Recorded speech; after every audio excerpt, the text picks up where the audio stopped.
എടേ പെണ്ണേ, എടേ പെണ്ണേ, നിന്റെ ചേട്ടനാടേ, ഒന്നിങ്ങ വന്നേ.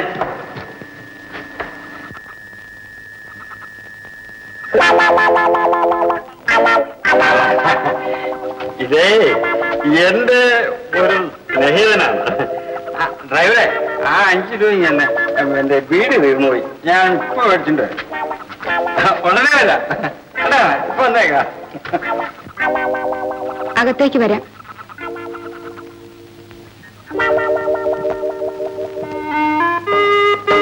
ഇരുന്നാട്ട്. ഞാൻ പകൽ വെളിച്ചത്തിൽ കണ്ട ശകുന്തളയാണ്. എന്താ അല്ലെന്ന് തോന്നുന്നുണ്ടോ? ഒരു സംശയം. സംശയിക്കണ്ട, ഇതാണ് ഞാൻ. എന്റെ ചേട്ടൻ എന്നെ ഇവിടെ എത്തിച്ചതാണ്. സാറ് പഴയ ശകുന്തള അങ്ങ് മറന്നേക്കും. എനിക്ക് എന്നെ മറക്കാനൊക്കോ? ശകുന്തള മറക്കാനൊക്കോ? ഞാനിപ്പോ ആകാശത്തിനും ഭൂമിയിലും അല്ലാത്ത പോലെയായി. സാറേ, സാറ് പറയുന്ന പഴയ ശകുന്തളയുണ്ടല്ലോ, ദുഷ്യന്തനെ കാണുന്നതിന് മുമ്പ്. ദുഷ്യന്തൻ.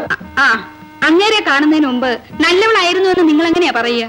നീ പറയുന്നത് ശകുന്തളയായിട്ട് സിനിമയിൽ അഭിനയിച്ച പെണ്ണിനെ പറ്റിയാണ്. സാക്ഷാൽ ശകുന്തള സാക്ഷാൽ തന്നെയായിരുന്നു. എന്നാ ഞാനും സാക്ഷാല.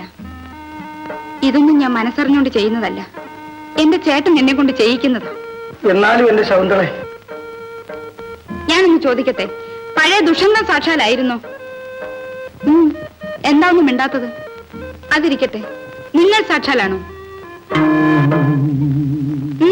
എന്തു പറ്റി? നീ എന്നെ ഇരുത്തിക്കളഞ്ഞു കേട്ടോ ശകുന്തളെ. ഡ്രൈവറെ, ഡ്രൈവർ എന്ന് വിളിക്കരുത് കേട്ടോ.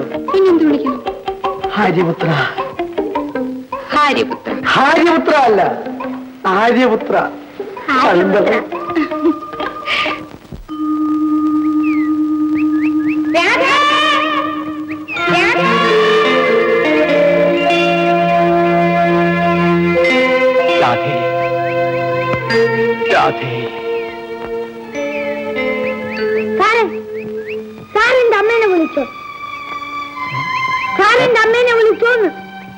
ഞാൻ ആരെയും വിളിച്ചില്ലല്ലോ രാജ.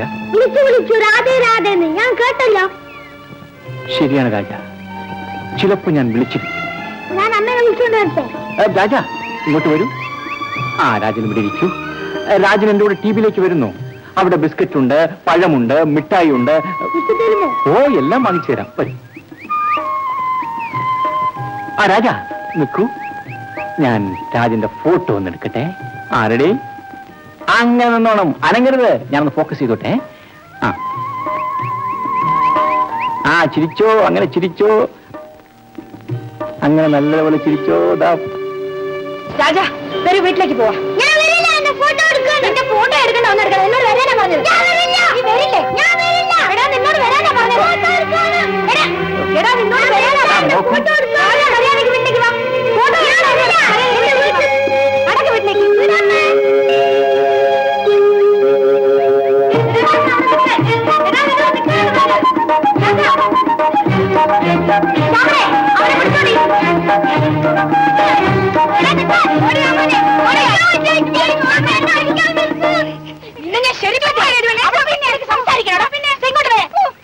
നീ എന്തോ കിടന്ന് തുള്ളിച്ചാടുന്നേ?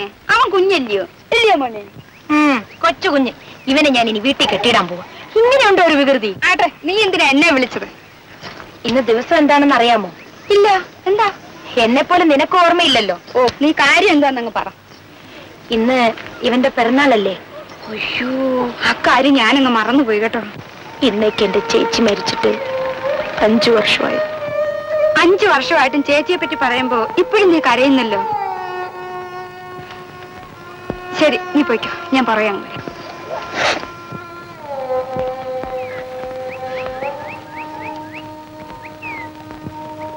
ഈ സാർ ഇങ്ങനെ ടി വിയിൽ വന്ന് താമസിക്കുന്ന എന്തിനാ? അത് അങ്ങേർക്ക് ഒരു പിടിയില്ലെന്നാണ് തോന്നുന്നത്. അല്ല, ടി വിയിൽ വരുന്നവരെയും പോകുന്നവരെയും പറ്റി നമ്മളിരുന്ന് ചിന്തിക്കേണ്ട ആവശ്യമുണ്ട്. അത് ശരിയാ. പക്ഷേ ഈ സാറ് ആളെ ചിന്തിപ്പിച്ച് കളയും. ഒരു പിടിയും കിട്ടുന്നില്ല. എവിടേക്ക്? ഓഫീസിലേക്കായിരിക്കും. എന്താ പരിഹസിക്കാണോ? അല്ല, ഈ ഒരുങ്ങി പിടിച്ചുള്ള പോക്ക് കണ്ടപ്പോ ചോദിച്ചു പോയതാന്നേ. എടാ മോനെ, ഈ അലഞ്ഞു തിരിഞ്ഞു നടക്കുന്ന നേരം കൊണ്ട് ടി വിയിൽ വന്ന് എന്നെ ഒന്ന് സഹായിക്കുകയാണെങ്കിൽ ഈ വയസ്സുകാലത്ത് വരുന്നവർക്കും പോകുന്നവർക്കും രാത്രിയും പകലും ഇല്ലാതെ കടയിലും മറ്റും ഞാൻ ഈ ഓടേണ്ട വരുമോ? വാച്ചറേ, എന്താണ് ആണക്കുട്ടാ നീ അച്ഛനെ വിളിച്ചത്? ആ, വിളിച്ചോട്ടെ എന്ന് അവന്റെ ആശയല്ലേ. അച്ഛനെന്ന് വിളിച്ചാലും വാച്ചറെന്ന് വിളിച്ചാലും ഇവിടെ ഒരു അർത്ഥമാണ്. ടിവിയുടെ സൂക്ഷിപ്പുകാരൻ വാച്ചർ, അച്ഛൻ ഞങ്ങളുടെയും സൂക്ഷിപ്പുകാരനാണ്. അതുകൊണ്ട് വാച്ചറെന്ന് വിളിച്ചോണ്ട് ഒരു കുഴപ്പമില്ല. ആദ്യത്തെ കുഞ്ഞ് ആൺകുഞ്ഞാകുന്നത് ഭാഗ്യമാണെന്നാ പറയുന്നത്. എന്നിട്ട് ഇപ്പൊ എന്ത് പറ്റി? ആ എന്നിട്ട് ഭാഗ്യം കൊണ്ട് ഇവിടെ ശ്വാസം മുട്ടി നിൽക്കുകയല്ലേ. അവനെ പെറ്റെടുത്തതേ ഞാനാ. രാധ അച്ഛൻ കേട്ടോ, അവനെ ഇങ്ങനാക്കിയത് ഈ ഒറ്റ മനുഷ്യനാ. അവനെ നോക്കാൻ ഒറ്റ വഴിയേ ഉള്ളൂ. രാധയുടെ അച്ഛനോട് പറയാൻ മുഹൂർത്തം ഒന്നും നോക്കാനില്ലല്ലോ. നാണക്കുട്ടന് രാധയെ കല്യാണം കഴിക്കാൻ വലിയ ആഗ്രഹമുണ്ട്. ആ പെണ്ണിനെ പട്ടിണിക്കിട്ട് കൊല്ലാനോ? അവന്റെ തന്ത ഇവിടെ ഒന്നും കെട്ടിവെച്ചിട്ടില്ല. എന്തെങ്കിലും ജോലിക്ക് പോവുക, അതൊട്ട് ചെയ്യയില്ല. ടിവിയിലെ എത്ര പണക്കാരും വലിയ വലിയ ഉദ്യോഗസ്ഥന്മാരും വന്നു പോകുന്നു. സ്വന്തം മകന്റെ കാര്യമല്ലേ, ഇങ്ങനൊരു വാക്ക് പറഞ്ഞുകൂടെ? അതും പോട്ടെ, ആരെങ്കിലും സന്തോഷിച്ചൊരു 50 പൈസ കൊടുത്ത കൈനീട്ട് മേടിക്കാൻ ഇങ്ങൾക്ക് നാണമാണ് പോലും. പിന്നെ ഈ ഇരിക്കുന്ന പണി ഇവിടുത്തെ വേലക്കാരിയൊന്നുമല്ല, ഓർമ്മ ഇരിക്കട്ടെ. അല്ല, രാധയുടെ നാണുക്കുട്ടന്റെ കാര്യം പറഞ്ഞിട്ട് മറുപടി ഒന്നും പറഞ്ഞില്ല. അതിന് ഇത്ര ധൃതി പിടിക്കണോ? നമുക്ക് സാവധാനത്തിൽ ആലോചിക്കാം.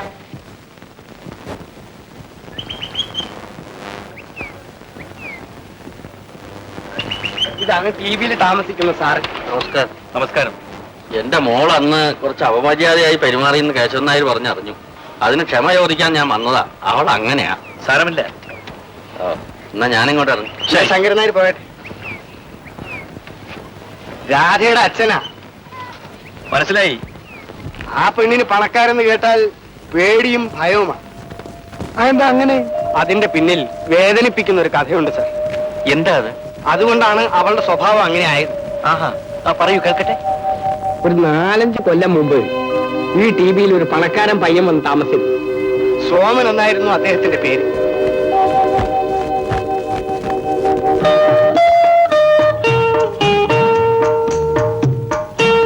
നമസ്കാരം. നമസ്കാരം. എന്താ? ഞങ്ങൾ ഇവിടുത്തെ ഒരു കലാസമിതി പ്രവർത്തകരാണ്.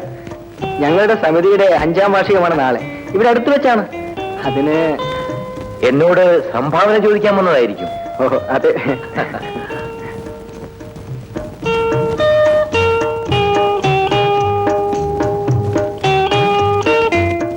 അല്ല, കലാകാരന്മാർ ടിവിയിലും വന്ന് കൊലപാതകം നടത്തി തുടങ്ങി.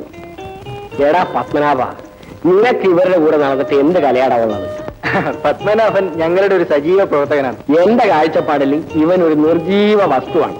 അല്ല, ഇങ്ങനെയെങ്കിലും അല്പം ജീവൻ വെക്കുന്നെങ്കിൽ വെക്കട്ടെ. അതുകൊണ്ടാ ചേട്ടാ ഞാനും ഇവരുടെ കൂടെ നടക്കാൻ തന്നെ വെച്ചത്. സാറ് നാളെ തീർച്ചയായും ഞങ്ങളുടെ പരിപാടിക്ക് വരണം. ഞാൻ വരാൻ ശ്രമിക്കാം. എന്നാൽ ഞങ്ങൾ ഇറങ്ങട്ടെ. ഓക്കെ, നമസ്കാരം. സാർ ചായ?